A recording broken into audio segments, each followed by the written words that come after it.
यह कोई प्रेम कहानी नहीं है, लेकिन मैं यकीन के साथ कह सकता हूँ कि यह प्रेम कहानी के बारे में है। एक ऐसा प्रेम जो साथ रहकर बढ़ता मगर जब दूर हो जाता तो अटूट हो जाता है। वो सर्दियों के दिन थे।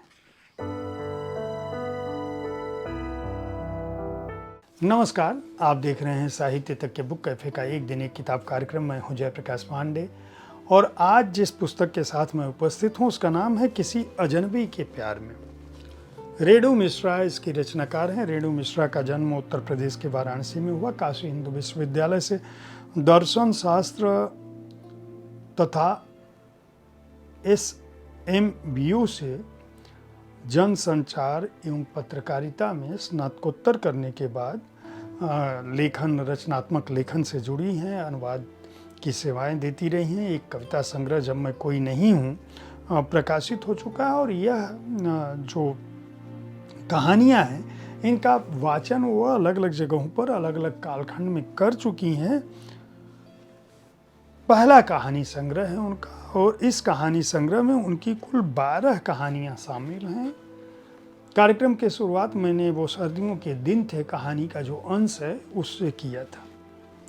जो कहानियाँ इसमें शामिल हैं उनका नाम है वो सर्दियों के दिन थे, 2 दूनी 5, जिया ओ जिया, बालकनी में भगवान, स्याह सफ़ेद रंगीन, पाखी, होम स्टे मसूरी, बे आवाज़ यादें, आउटडेटेड, रिटर्न गिफ्ट, बस 2 मिनट, स्टैचू रिलीज और किसी अजनबी के प्यार में।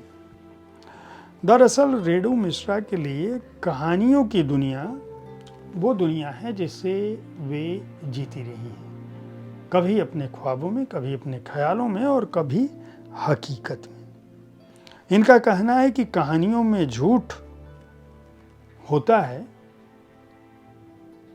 और सच भी। झूठ की भी कहानी हो सकती है और सच की भी कहानी। मुझे सच को झूठ और झूठ को सफाई से सच बताने में बड़ा मजा आता है। इसीलिए मैं ऐसी कहानियाँ लिखती हूँ जो दिन रात मेरे साथ चलती रहती हैं। इन कहानियों में हमारा समय, हमारा समाज दर्ज है और सबसे बड़ी बात ये कि जो भाषा शैली है रेणु मिश्रा की, जो शब्द संसार उनका है वह बहुत विहंगम है। जैसे उन्होंने वो सर्दियों के दिन है में लिखा है, हाँ वो सर्दियों के दिन थे और हवाओं में अजीब सा नशा घुला हुआ था। बिल्कुल वैसा ही जैसा कॉलेज पास करते ही मन मुताबिक नौकरी मिल जाए और अच्छी तनख्वाह मिल जाए तो कोई करता है। हाँ वो सर्दियों के दिन थे और उन दिनों सांझ को लाइसेंस मिला हुआ था कि वह जल्द ही कुहासे से लिपटी नीली सितारों वाली चादर को दिन के आंगन में फैला दे जिससे रात झिलमिला उठाए। दरअसल इन कहानियों में प्रेम अलग अलग तरीके से आता है। जिया वो जिया जैसे कहानी की बात करूं, मैं कुछ कहानियों को आप जानते हैं उनका सार बताने की कोशिश करता हूं। हालांकि आपको कहानी का असली आनंद, असली रस तो पढ़ने से ही मिलेगा। किसी भी कहानी संग्रह के बारे में कुछ बताने से आपको कहानी के रस का, कहानी को पढ़ने का आनंद नहीं मिल सकता है। लेकिन ये जिया वो जिया है, वो अपने मन का करने वाली एक लड़की होती है और हर लड़की एक उम्र में उसी की तरह होती है। जिया की सगाई का दिन है।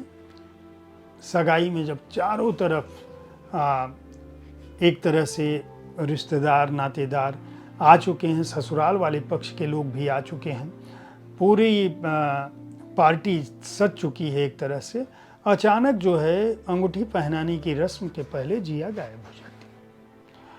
अब सब लोग, जितने लोग उतने तरह की बात, लेकिन जिया की जिससे सगाई होती है उस लड़के को पता होता है कि जिया आखिर कहाँ होगी। जिया के माता पिता नहीं हैं, जिया चाचा चाची के पास होती है। जिया का जो मंगेतर है, जो अब एक तरह से अमंगेतर है, वह अभय नाम है उसका, वह उसका सहयोगी भी है, दोनों साथ काम करते हैं। उसे पता होता है, वो जिया की मनस्थिति को जानता है। वो जानता है कि जिया जो है सोशल स्टेटस पर भी भागती है, उसे ये लाइफ पसंद नहीं है। वह ऑफिस की पार्टियों में भी अलग थलग रहने की कोशिश करती है, जल्दी किसी से घुलती मिलती नहीं। सो आपकी दुनिया में उसका कोई विश्वास नहीं है।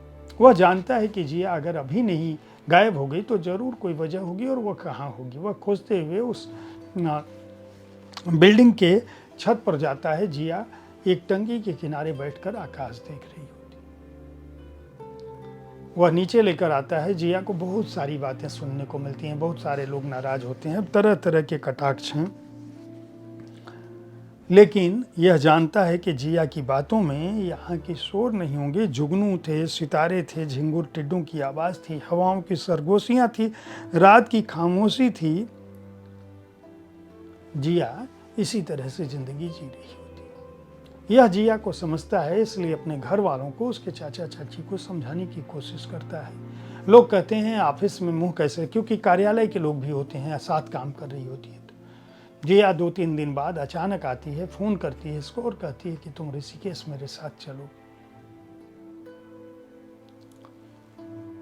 तुरंत मिलना है। ये पूछता है कहाँ हो, कहती है कि तुम ऑफिस के बाहर हो। बाहर जाता है और जिया कहती है ऋषिकेश चलोगे। तो ये जाने से पूछता है कि क्या वजह है। जिया पहली बार इसको बताती है कि किस तरह से ऋषिकेश में जब यह छोटी थी तो गंगा जल में आरती दिखाने के चक्कर में ये पानी से खेलने की कोशिश करती है और तेज बहाव में इसकी माँ चली जाती है।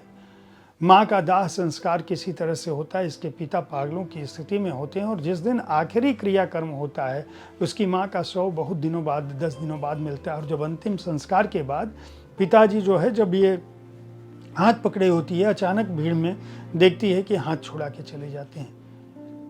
उस ऋषिकेश के घाट पर जब माता और पिता दोनों का साथ छूट चुका होता है, वह दर्द, वह पीड़ा जिया के मन में लगातार 9-10 वर्ष की उम्र में जब यह घटना घटी थी तब से अब तक चलती रहती है। इसके चाचा चाची ने उसे पाला पोसा था। ये सब घटना बताते हुए जिया पसीने से नहा चुकी होती है।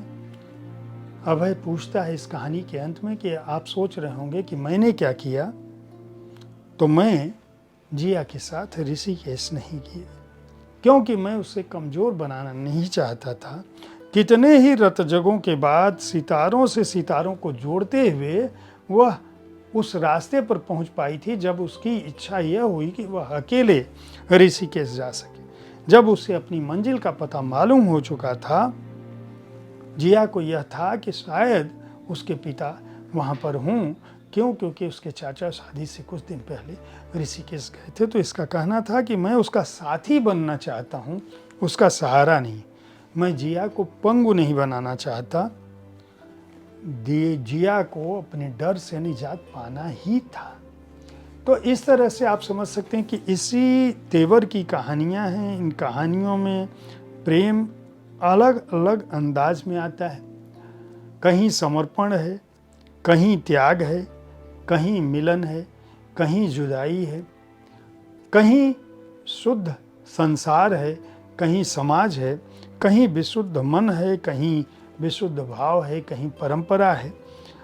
एक तरह से ये कहानियाँ आपको आज के युवाओं की कहानियाँ भी बताती हैं। यहाँ तक कि उन कहानियों में कई बार समलैंगिक संबंध उस तरह का भी भाव है। एक कहानी इसी तरह की है जिसमें लड़के लड़की दोनों प्रेम में होते हैं, लिव इन रिलेशनशिप में होते हैं, 2 साल से अधिक हो चुके होते हैं। लड़का कहता है मैं पेंटिंग की वर्कशॉप करने जाना चाहता हूँ, स्याह सफ़ेद रंगीन जो कहानी है, और पेंटिंग वर्कशॉप में जाता है। वहाँ कोई दूसरा लड़का मिलता है और उस लड़के के साथ एक अलग तरह के आकर्षण में वो बंध जाता है।